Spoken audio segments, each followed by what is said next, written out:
Getting the smile and confidence you've been dreaming about, all from the comfort of your home, isn't a total mystery with VIII clear aligners.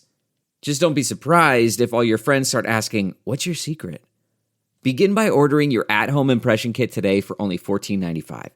VIII clear aligners are doctor-directed and delivered to your door. Treatment costs thousands less than braces, plus they offer flexible financing, accept eligible insurance, and you can pay with your HSA FSA. Get 80% off your impression kit when you use code WONDERY at Byte.com. That's BYTE.com. Start your confidence journey today with Byte. As a person with a very deep voice, I'm hired all the time for advertising campaigns. But a deep voice doesn't sell B2B, and advertising on the wrong platform doesn't sell B2B either. That's why if you're a B2B marketer, you should use LinkedIn ads. LinkedIn has the targeting capabilities to help you reach the world's largest professional audience. That's right, over 70 million decision makers all in one place. All the big wigs, then medium wigs, also small wigs who are on the path to becoming big wigs. Okay, that's enough about wigs. LinkedIn ads allows you to focus on getting your B2B message to the right people. So, does that mean you should use ads on LinkedIn instead of hiring me, the man with the deepest voice in the world? Yes. Yes, it does. Get started today and see why LinkedIn is the place to be to be. We'll even give you a $100 credit on your next campaign. Go to linkedin.com/results to claim your credit. That's linkedin.com/results. Terms and conditions apply. Acast powers the world's best podcasts. Here's a show that we recommend. What is The Briefing Room? It's a behind-the-scenes look at how the criminal justice system works and the lives of the people within that system. If you love true crime, well, these are the real people who do the job every day of making sure justice is served. Hi, I'm Detective Dave. I'm Detective Dan. Together, we have decades of experience in local law enforcement, a profession that we think is often misunderstood. So we're going to explore how to do it right, and we won't shy away from when it's done wrong. These are stories you'll hear nowhere else. Unique, frank, and unvarnished. From the team that brought you Small Town Dicks, this is The Briefing Room. Episode 1 drops on August 30th. We'll meet you in the briefing room. Acast helps creators launch, grow, and monetize their podcasts everywhere. Acast.com.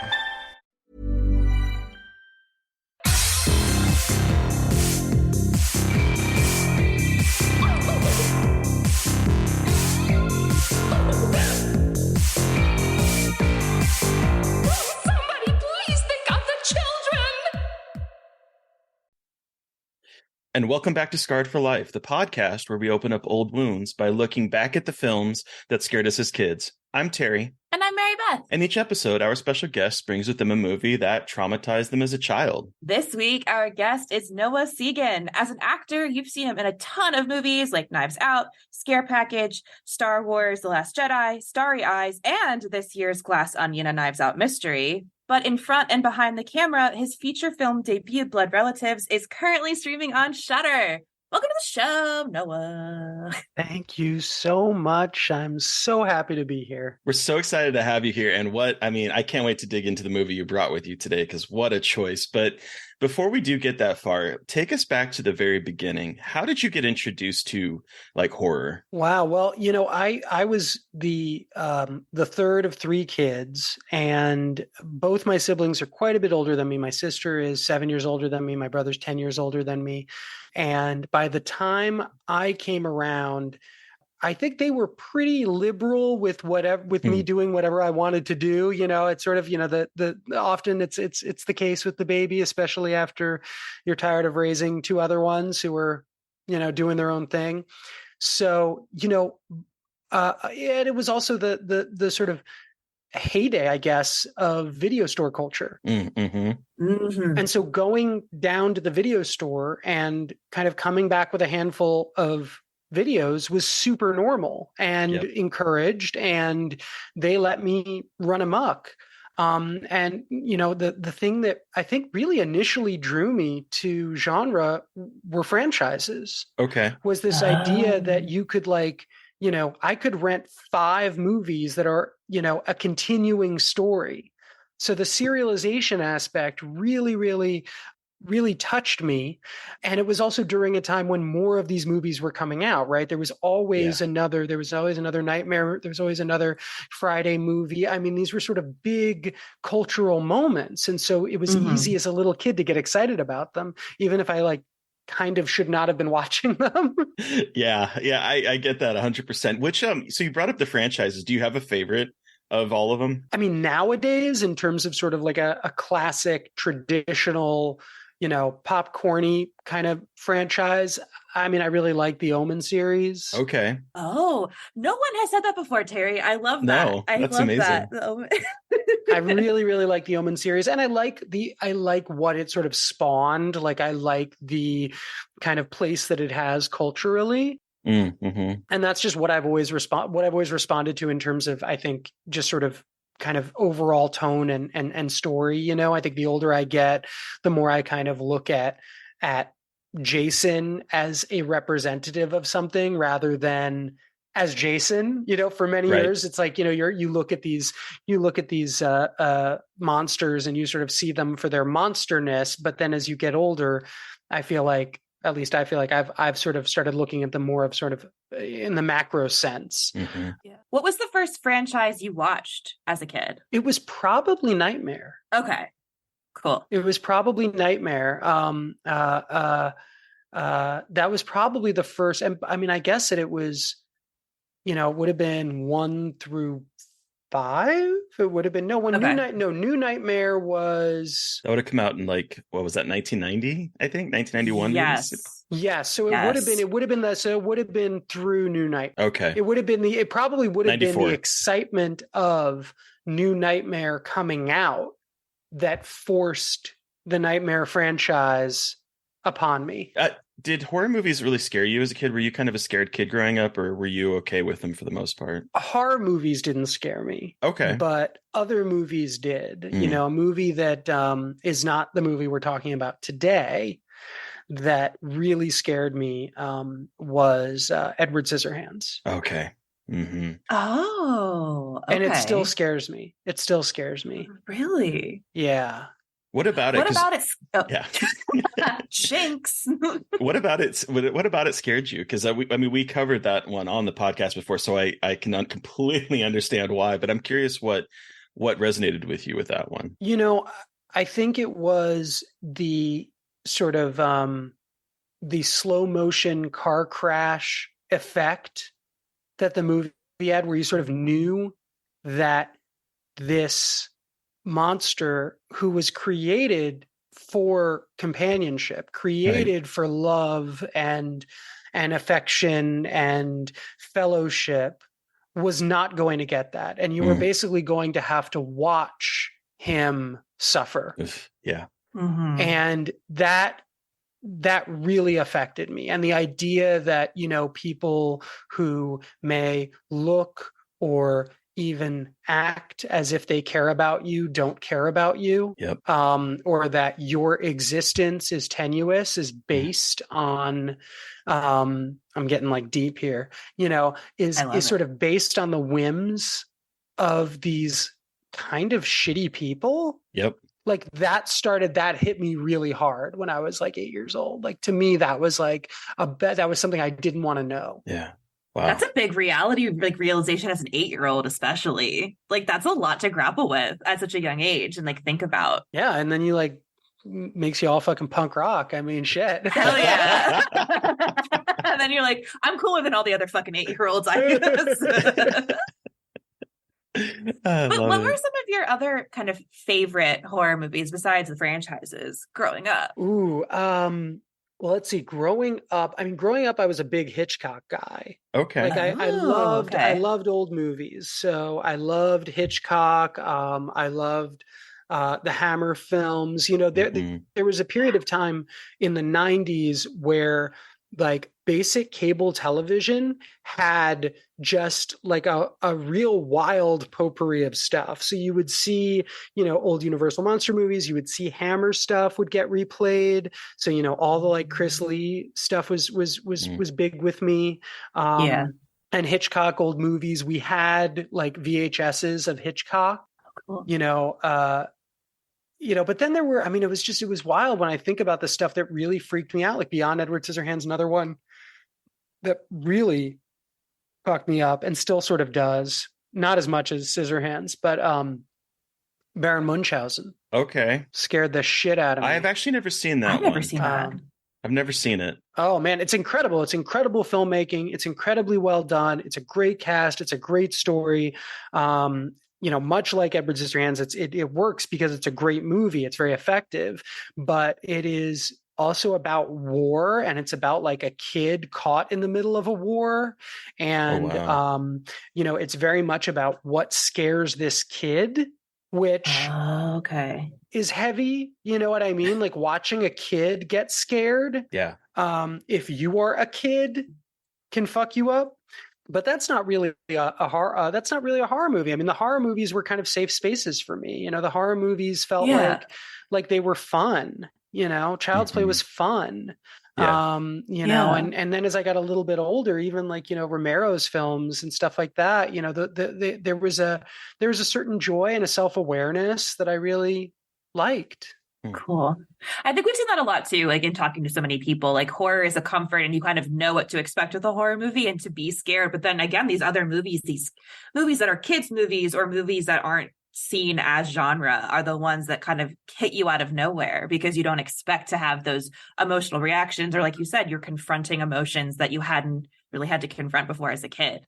And it is really interesting about how that affects us as kids and as adults too. It is really interesting. There weren't, the movies that scared me, are a lot of the movies that scare, and in sort of a good way as well. I'm sort of talking about a couple movies that I think really, like affected me and probably affect, the way that I think about storytelling and I have an emotional reaction. But then there were all the movies that we saw when we were kids and we were probably a little too young to see them, whether they were, whether it was Temple of Doom or Ghostbusters or Gremlins, there were movies that were sort of made for adults in the style of kids movies. So kids saw them. Yep. Yeah. And then I think a lot of us saw them and it made us kind of feel like we were being included. We were like, oh, we're sitting at the grown-up table, and that shit was hugely influential. It was hugely influential to sort of feel like, I wasn't being talked down to.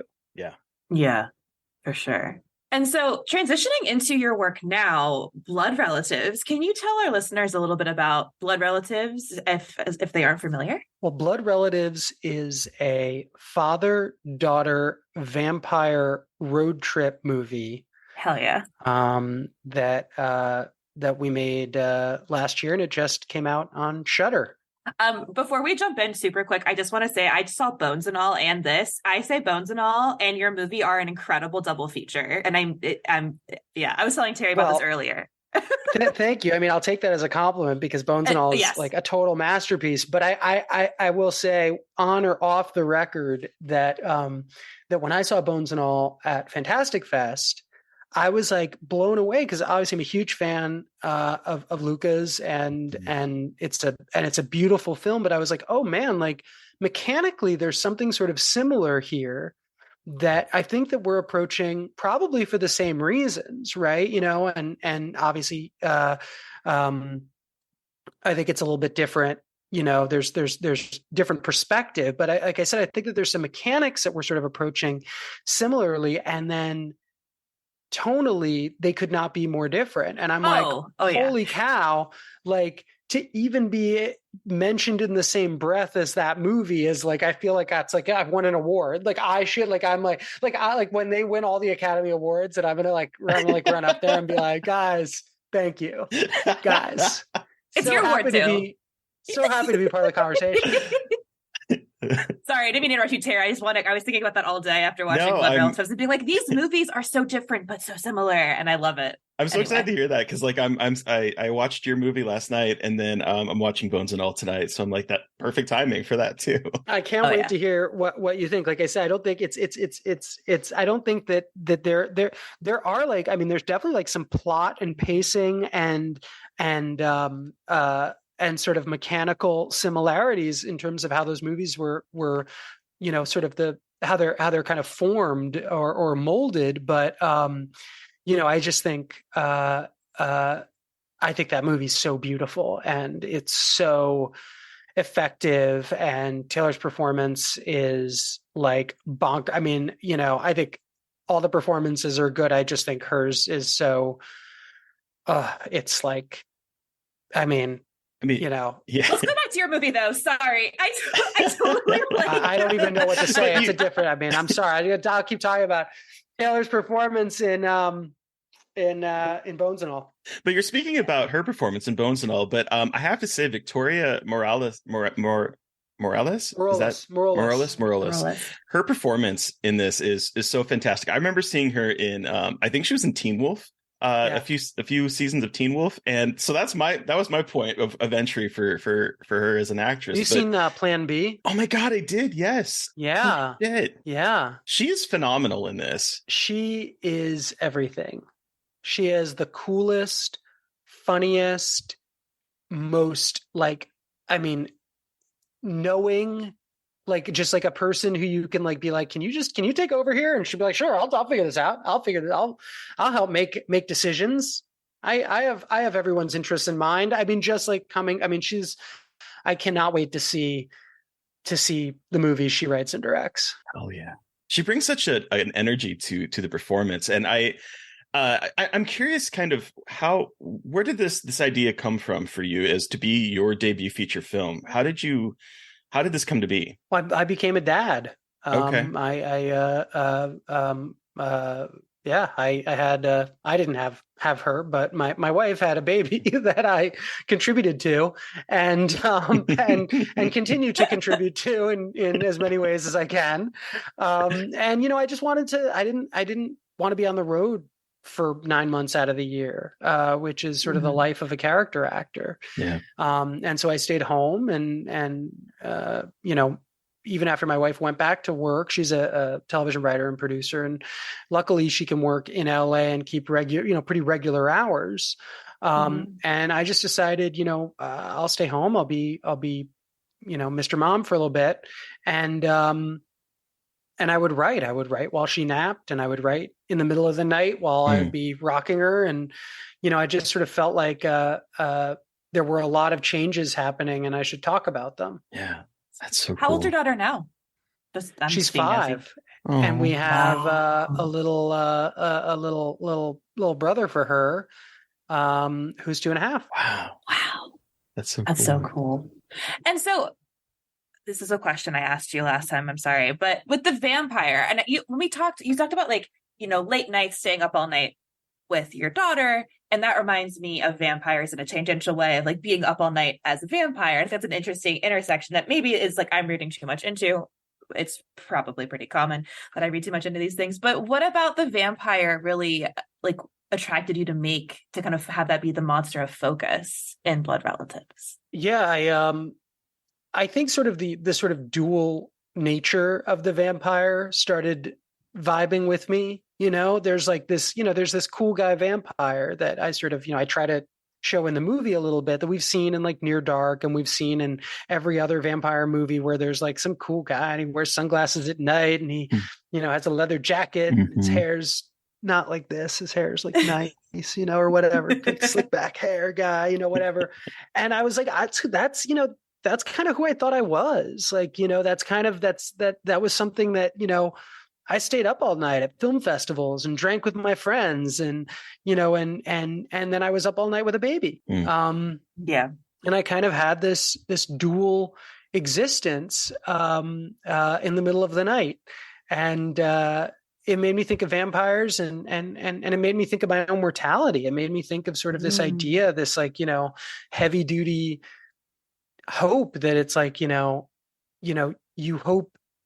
you hope that they outlive you. Like you start having these thoughts that are like these really like deep existential thoughts about your own mortality and the fragility of your mortality. And so when I was thinking about this story and I was thinking about monsters, that's that monster. There he is. Yeah. Well, and there's that whole, this isn't a spoiler, I'm being very vague. There's an argument that you and Victoria have in the film about that kind of child outliving their parent.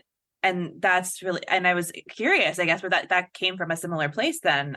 I'm assuming like that kind of existential fear of outliving your child. Yes, yeah, the fear of outliving your child, I think fear or realization that you're doing your kid a disservice by you being the child. We've all seen that, right? We've all seen, some of us have felt that we're the parent and our mom or dad is the child, and sort of that dynamic, and we've seen that dynamic in kitchen sink comedies. You don't need to make a horror movie about that. That's like something, that a lot of people have dealt with and talked about. And so, I kind of wanted to sort of investigate that through the lens of this sort of genre place, which is very comfortable for me. Hell yeah. So I have one question, and listeners, this is a little bit of a spoiler. So if you haven't seen the movie yet, skip ahead. But I am curious because you do open the world up a little bit as we start to get to the end in terms of introducing a character who shares my name.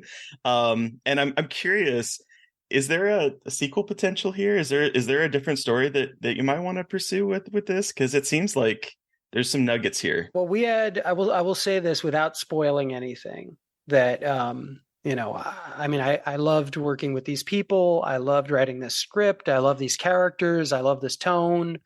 It's something I'm very comfortable with. I think a lot of us who worked on the movie would love to continue to tell these stories. The guy who is our executive at Shudder, who is the executive producer of this movie, is this guy, Sam Zimmerman, who's really sort of a beloved guy among so many of us in the community. And he's a very close friend of mine. And I'm really happy to give out his home number and address. Oh, cool. And I think people should just reach out to him, just show up at any time, really, at his door, knock. Or just try that knob. You can just, if it's open, just go on in. He's fine with it. And just let him know that we should do more of these. Yeah, we should, maybe throw some pebbles at his window. I guess start cyberbullying him on Twitter if that needs to happen. Let him know that we need to see more of these movies. Sure. Yeah. All right. Cool. All right, guys. Scarred for Life is launching a cyberbullying campaign into Sam Zimmerman to get more Blood Relatives movies brought up. I'm just kidding, everybody. I promise we are not bullies. Okay. We need to take a quick break, listeners. We'll be right back.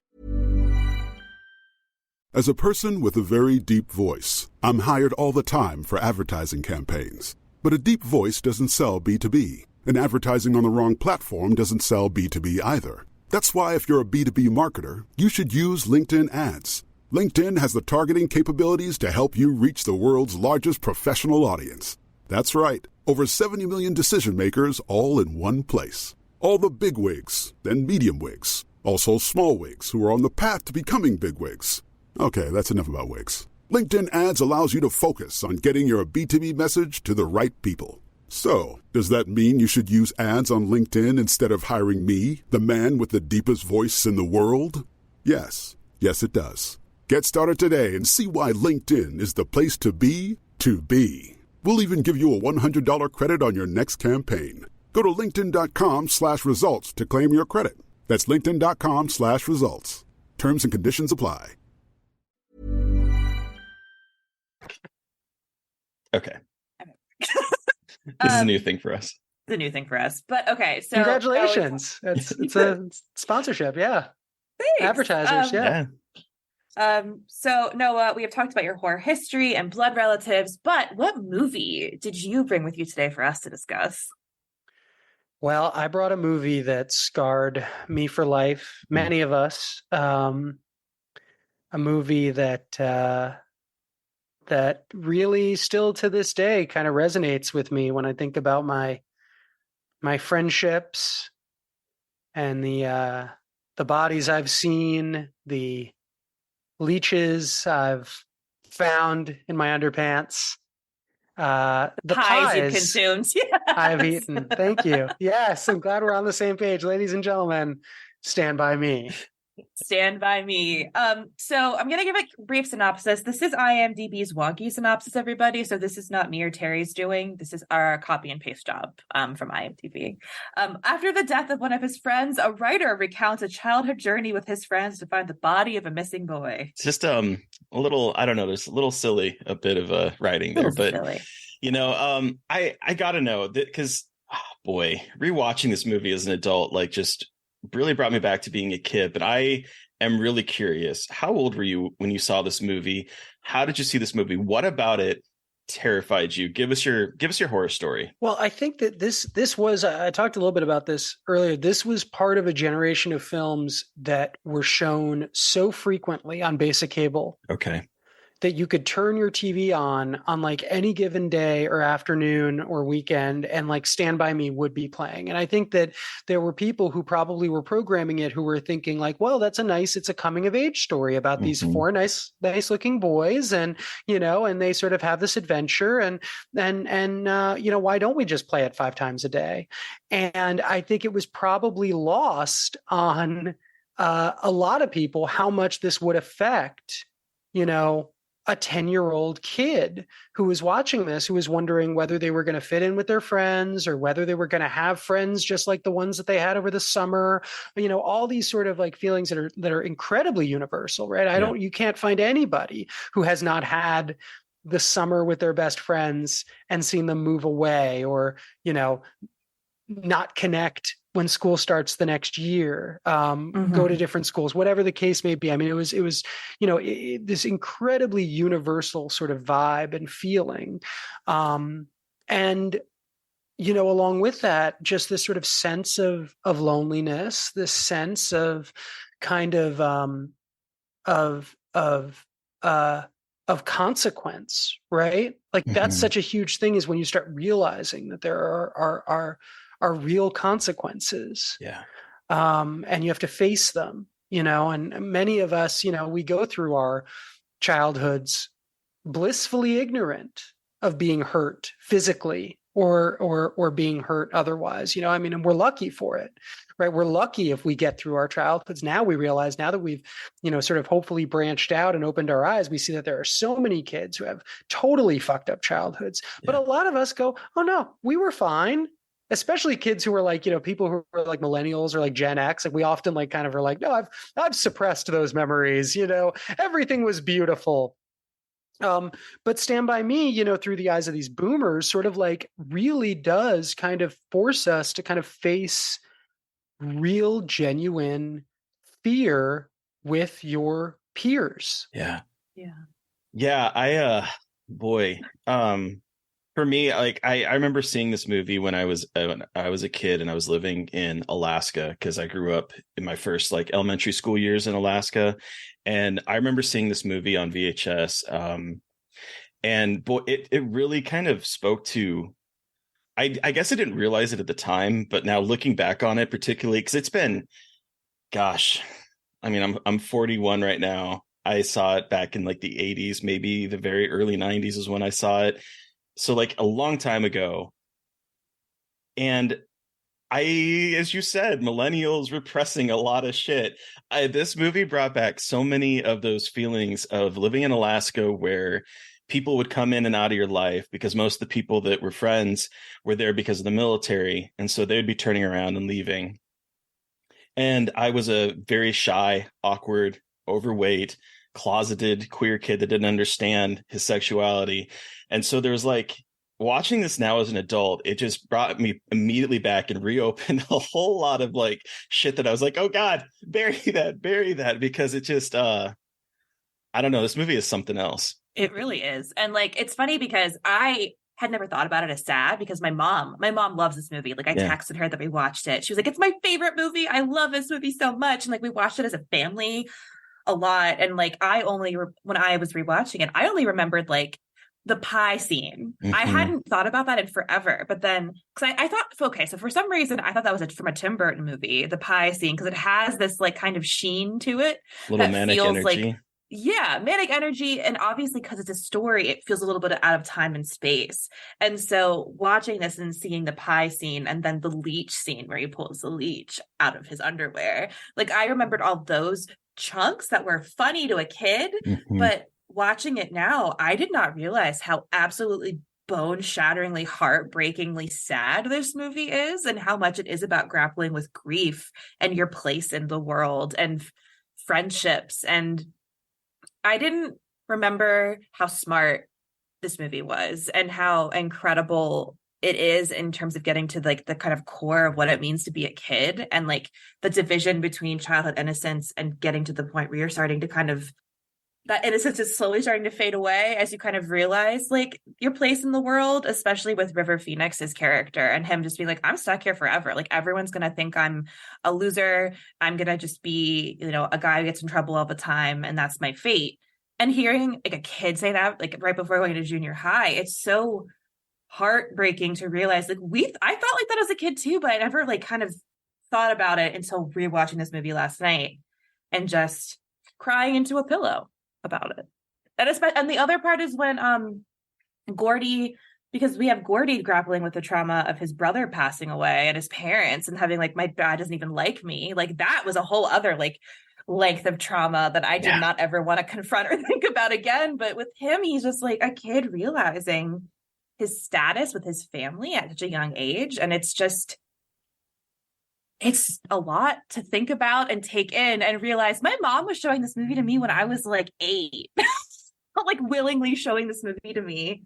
And I loved it. It's wild. You start contextualizing it like in terms of like the Vietnam War as well, right? Where you've got like it's like a lot of these people who worked on this movie were people who were like, well, you know, the 50s were fine because they didn't send us to Southeast Asia to, you know, go and kill a bunch of people. You know what I mean? Like it was, right. It was like contextually, I think that there was sort of this sense of like, I think, and it'd be interesting to talk to Rob Reiner about it or even King about it.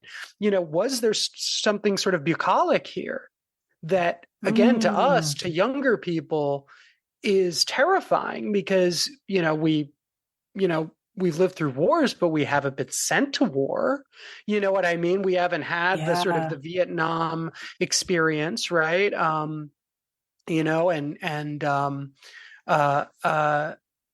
I think, these were kids who were sandwiched between two like kind of major wars that again, we haven't sort of had to deal with that as Gen X and millennials and Zoomers, and so I wonder if there is this sort of like, weird to say, but like a lack of self-awareness where it's like you're watching the sort of sausage get made and it's not gross to them. Right. Yeah. What's interesting, though, it's not callous. It's very sensitive. No. I don't want to say it's not, it doesn't feel like it's callous. It feels like it's very genuine, but it's also very like matter of fact, which I guess is also like, that's very Stephen King is sort of like, this place is haunted and it just is, don't worry about it. Like, that's just welcome to Maine. You know what I mean? Right, it's like, there's like this sort of aw shucks kind of mentality that is super effective for spookiness. So maybe it's done by design. Maybe I just kind of blew up my own theory. I don't know. Well, I do think rewatching this movie now, one of the things that really impressed me was the almost anti-nostalgia for the 50s that this movie kind of has, like hiding underneath the seams. Because a lot of times when we watch a lot of 80s movies, a lot of those movies were kind of influenced by the kind of 50s style film or like, suburbia, that kind of aspect of it that felt very 50s and its like sentimentality. And there is some of that here, but like, once you start to like look at these people, they're all very damaged. Teddy his ear is burnt because his father held his face to a stove and is now in an insane asylum somewhere. So we have that. You have Gordy, who's grappling with the fact that his brother, who was sort of like the 50s ideal, he's a handsome man. He drove cars. He had a girlfriend. He played football. And he's the one that passed away. And Gordy, this little weird kid who likes writing stories and telling stories about throwing up, is like the one that lived. And you have it's Chris, I think, right? That River Phoenix plays. Chris, who's his whole family is looked down upon in town. So we have all of these different people that are just grappling with something that I don't think a lot of 50s nostalgia kind of exemplifies. It's usually just sort of ma and pa and everyone is happy and everything is so whitewashed. And here it's like, no, it's still kind of fucked up. Yeah. And that really struck me on this watch that I had never really thought of, I guess. Well, I think it's such a King thing, like that's something that I think we've all come to kind of realize maybe after the fact, is such a huge part of King, is like, oh, wait, well, right underneath this thing is a really fucked up situation. Yeah. Well, and this movie almost feels timeless is not the right word, but it doesn't focus on the fact that it's the 50s. There's obviously like the visual cues with the cars. We have Corey Feldman's glasses. Like there's visual cues, but it does feel a little bit removed from, again, that kind of sentimentality of that time period specifically. I think it feels almost timeless in a way, even though, again, it is anchored in being in the past and being in the 50s, but there's something about it that kind of tries to, like you said, Terry, avoid that kind of like saccharine nostalgia that, again, we've seen a lot of that now in like these 80s. I mean, come on, Stranger Things is trying to be Stand By Me with like scarier stuff, and we see this like nostalgia coming back now. So it's also really interesting watching Stand By Me now after we've had a lot of these movies and shows that are coming out in the past couple of years that I think are trying to follow that formula that Stand By Me, and correct me if I'm wrong, feels like it really like created these group of four boys who obviously give each other shit, but it's like a non-toxic emotional friendship, especially between Gordy and Chris's character, who they're able to cry in front of each other and be emotionally vulnerable. And like, we barely see that now, like in cinema. So having this such early example of a non-toxic group of guy friends who are just, they love each other and they're friends. And even though it's fleeting, like it's something so pure about that friendship that I wish we saw more of. Still continue to see more of, but yeah. Yeah, the scenes where Chris breaks down and cries in front of Gordy is just, well, first of all, it reminded me how tragic it is that we lost River Phoenix, because he is so phenomenal in this performance. Like all the characters, all the actors in this are really good, but his performance in particular, just like, I don't know, it just really stood out to me this time. And I don't know, there's something very otherworldly or like ahead of his time. Like he has like an emotional intelligence in this role that I just surprised the hell out of me for being a child actor. Really, it's just so good. I'm curious though, with some of the scenes, what was it exactly about this that's terrified you, Noah? Was it the overall kind of feel of this movie, or did the scenes jump out at you that kind of scared you as a kid? I'm sure that there were, I'm sure that the leeches and running from the train. I mean, there's a lot of like sort of exciting gags in the movie, running from the dog. I mean, there's all this stuff that is kind of super dynamic that is happening in the movie. It does feel like you're kind of on an adventure, but I'm absolutely sure that it was the emotional stuff. It was, I don't know, it was, Chris stealing the milk money and admitting to it, and still being sort of treated like a piece of shit for doing it. Right. This idea that like grown-ups aren't going to protect you. Yeah. Eyeball doesn't protect them. Right. Like that is a big realization that I think happens to people too young. This idea that they are not going to be protected and cared for. And I think that that's something that in one way or another, all the kids are grappling with, right? Like, whether Gordy's dealing with it because his brother passed away, or, whether Chris is dealing with it because he comes from this like totally broken home, or, Teddy, Corey Feldman's character, because he is the victim of domestic abuse, parental domestic abuse, and even even Vern. I mean, as the sort of kind of this sort of chubby, quirky, intellectual kid is sort of kind of like I'm not part of anything. You know what I mean? It's like, I'm not being protected. I'm not being, and he can kind of laugh it off because he does what a lot of people do, which is becomes the funny one. Right. Yep. And that's sort of you see it happening. You're watching it as it happens, like, and when you're, and I think, the kind of, the effectiveness of it is that I think as a little kid, you probably knew that's what was going on, even if you couldn't articulate it watching the movie. right? We Right. knew what that scene was because we were that kid, or we knew that kid. I think a lot of people listening to this probably were that kid. So, we weren't, most of the people listening to this podcast, a lot of people who are still talking about this movie weren't the Chris's. They were the Gordys or the Verns, right? Yep. They were the people who somehow tried to turn it into something that helped them kind of get a foothold. And I think, again, sort of watching that happen in real time as it's happening to you in real time is fucking terrifying. Yeah, it really is. This movie has a lot of, there's a melancholy to it, but there's also a whole lot of existential dread. And it made me start thinking about the first time that I guess as a kid, experienced death in a way. And there was two things that jumped out at me in terms of like thinking about that. And the first one was I remember being, I don't know, I must have been like 8 or 9 years old and finding a dead bird on the side of the road and feeling like I have to bury this. And so I buried it in the ground right outside the road. And I put like a little stick in it, sort of like thinking about it. And then a few days later, I don't know why I did this. I went back and I dug it up and it just was full of maggots. And so like, this was my first realization of like, this is death. And then when I was 14, I lost a friend in a car accident. She was visiting her parents were divorced. She was visiting her father, and they had a car accident. She was not wearing a seatbelt. And so I remember not wanting to go to her funeral because in the back of my mind was this image of what death was, which was this bird.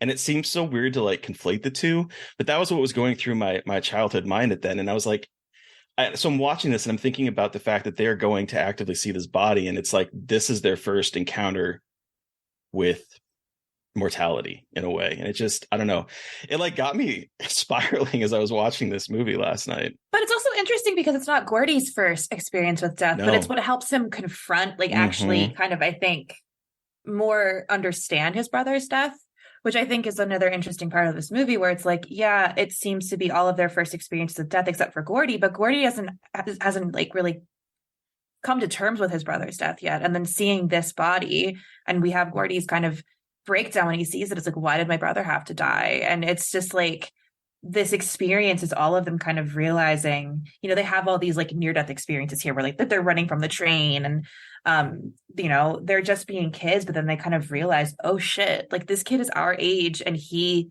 got hit by a train. It's not like some horrible murder. Like it was an accident and something terrible happened to him, and it could happen to anyone at any age. It's not like kids aren't safe.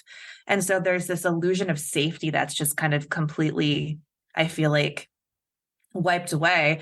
And I think that even happens when, Kiefer Sutherland's like gang of guys shows up and Gordy grabs the gun and it's like, all right, like I'm done. Like it's I know it's very kind of on the nose, like he's got the gun, is not pointing at them and he didn't want to have the gun before, but still I think it is like an interesting part of like these kids finally realizing like safety is an illusion. Yeah. And while they've gone through trauma and Teddy has gotten, his father has hurt him, everything has hurt him, there is still again this like kind of shocking realization that kids aren't safe.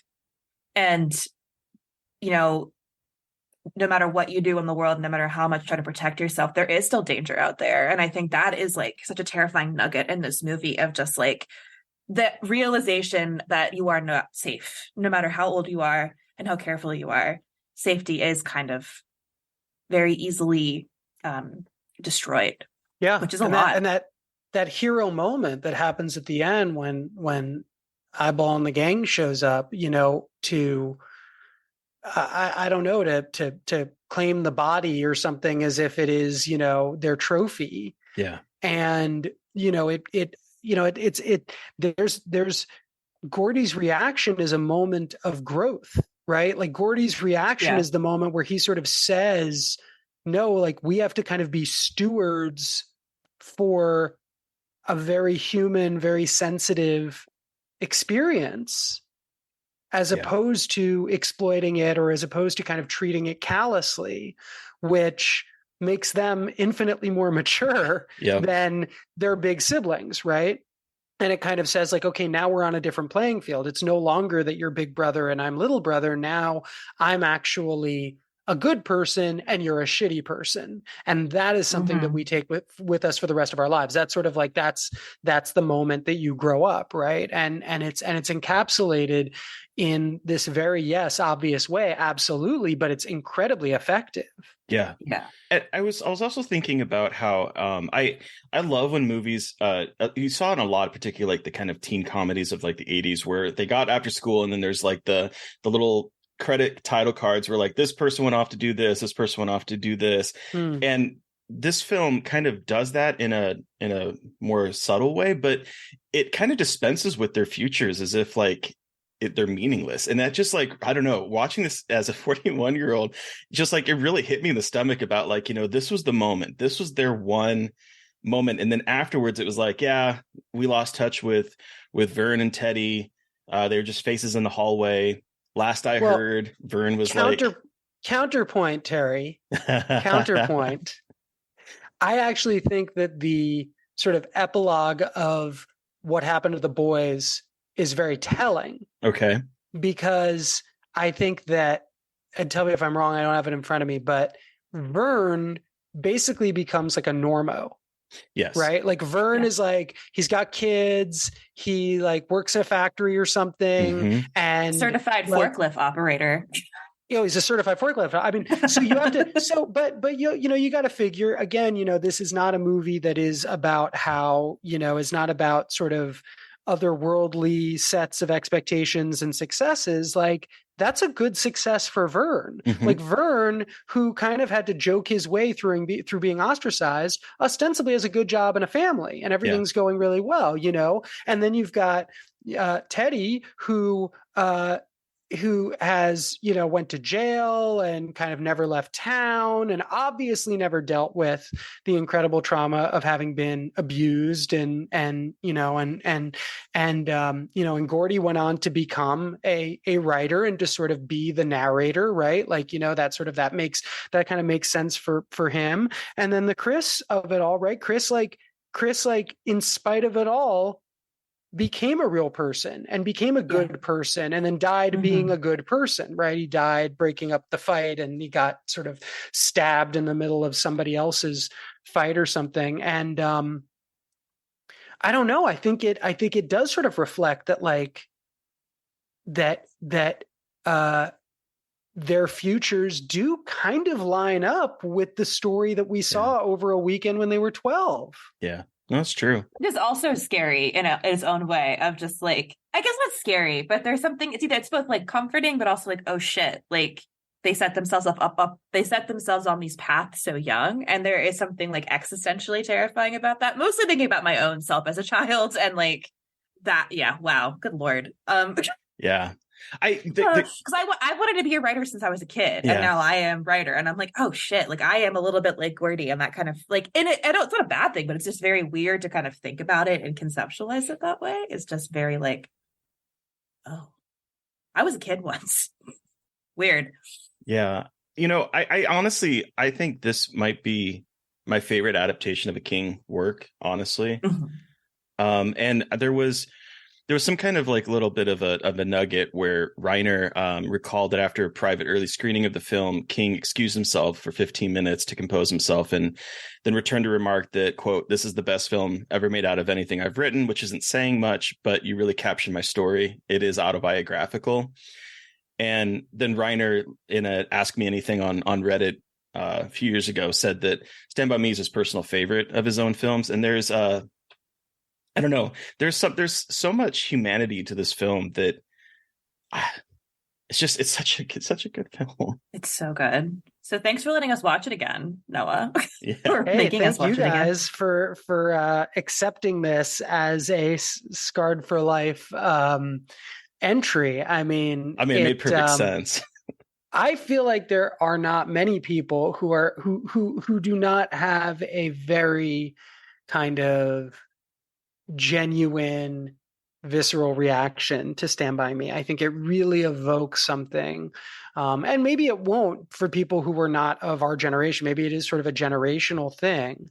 But the movie is a generational movie. I mean, there's stuff that is out there that like my kids are going to be into that like I'll probably not connect with on an emotional level, you know, and I hope I do. But I do think that, that there's this sort of, you know, the movie is about a sort of liminal place in our lives. And I think the movie itself occupies sort of a liminal place in our lives, and probably the lives of people who listen to podcasts. So, you know, join us. Come on.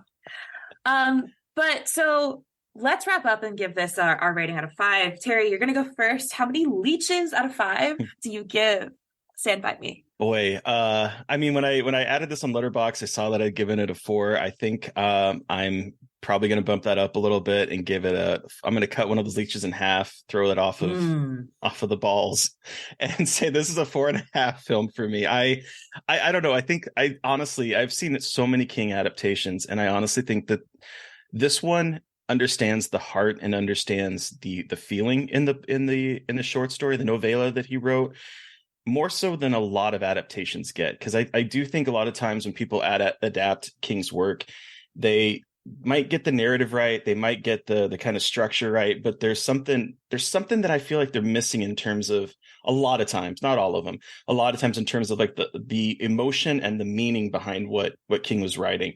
And I think this one captures that absolutely perfectly in a way that surprises me even today, rewatching this some 30 years later, I think. 30 or more years later. So this is a 4.5 for me. What about you, Mary Beth? It's definitely a 4.5. I had fond memories of watching this with my family when I was younger, but now rewatching it, I just have an even deeper appreciation for it and what it says about childhood and also what it says about storytelling. I mean, we have all these fun interludes of Gordy's stories about a fat kid getting revenge and throwing up pie. And like, I think great image. It's just, I know, God, it's stuck in my head forever. And now I remember where it's from. And I think it's just a really, like all of King's stuff, a really good look at the art of storytelling. And like you said, Terry, I think it is one of the best adaptations of his work. I think from the performances to just the direction to everything about it, it just cuts that weird liminal part of your childhood when like you're about to go to junior high and you're kind of starting to realize what the world is, but you're not totally sure yet. And it captures that excitement and fear in such an incredible way that I haven't really seen done quite often in cinema. So I'm just glad I could rewatch it and reappreciate for what an incredible film that it is. But then Noah, you have the final word. How many leeches out of 5 do you give Stand By Me?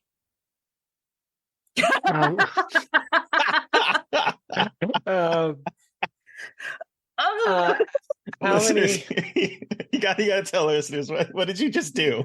I just looked down my own. I looked down my own shirt, looking for leeches. Looking for leeches. Yeah, I mean, I think it's a perfect film. I think it's 5 leeches out of 5. You know, I picked it. It would be awkward if I didn't think that it was effective, especially as a movie that is so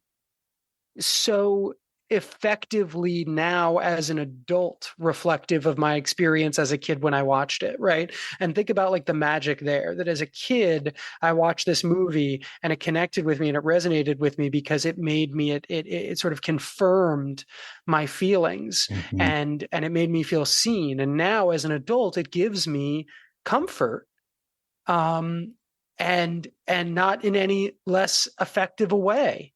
And I think that's so incredibly magical, especially when you're able to sort of take the scariness and the trauma along with the fellowship and the camaraderie and the coming of age, and then still look back at it and go, this is incredible. This is beautiful. I mean, how many anythings can you say that about?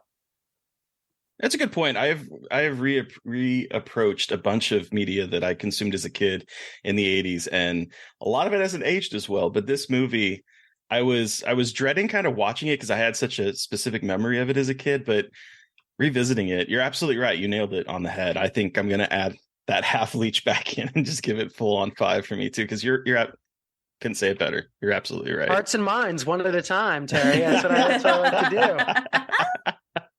Well, thank you so much, Noah, for joining us to talk about Stand By Me. Where can us just find you, and what do you have that you're able to talk about or share or promote? I am on, whatever social media sites exist this week. Who knows? Who knows where I'll be next week? But I'm pretty easy to find out there on the internet. Noah Segan.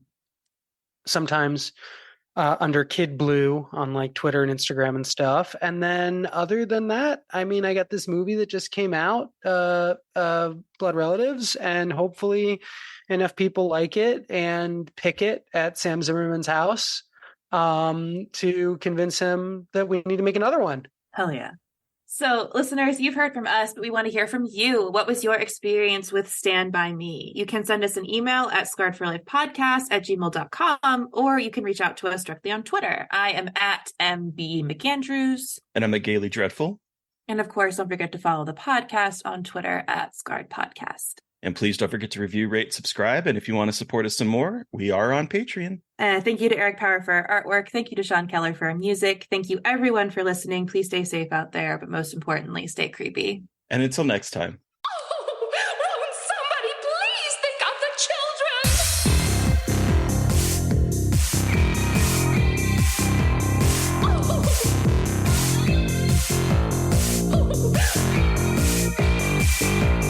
Somebody please think of the children.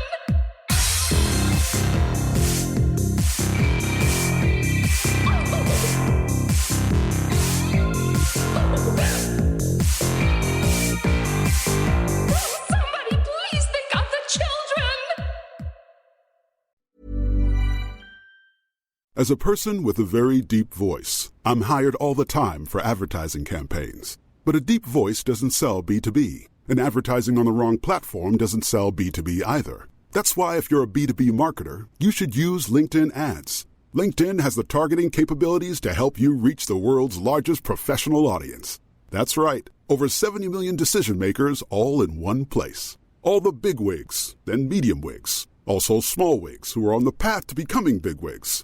Okay, that's enough about wigs. LinkedIn ads allows you to focus on getting your B2B message to the right people. So, does that mean you should use ads on LinkedIn instead of hiring me, the man with the deepest voice in the world? Yes. Yes, it does. Get started today and see why LinkedIn is the place to be to be. We'll even give you a $100 credit on your next campaign. Go to linkedin.com/results to claim your credit. That's linkedin.com/results. Terms and conditions apply. Acast powers the world's best podcasts. Here's a show that we recommend. What is The Briefing Room? It's a behind-the-scenes look at how the criminal justice system works and the lives of the people within that system. If you love true crime, well, these are the real people who do the job every day of making sure justice is served. Hi, I'm Detective Dave. I'm Detective Dan. Together, we have decades of experience in local law enforcement, a profession that we think is often misunderstood. So we're going to explore how to do it right, and we won't shy away from when it's done wrong. These are stories you'll hear nowhere else. Unique, frank, and unvarnished. From the team that brought you Small Town Dicks, this is The Briefing Room. Episode 1 drops on August 30th. We'll meet you in the briefing room. Acast helps creators launch, grow, and monetize their podcasts everywhere. Acast.com.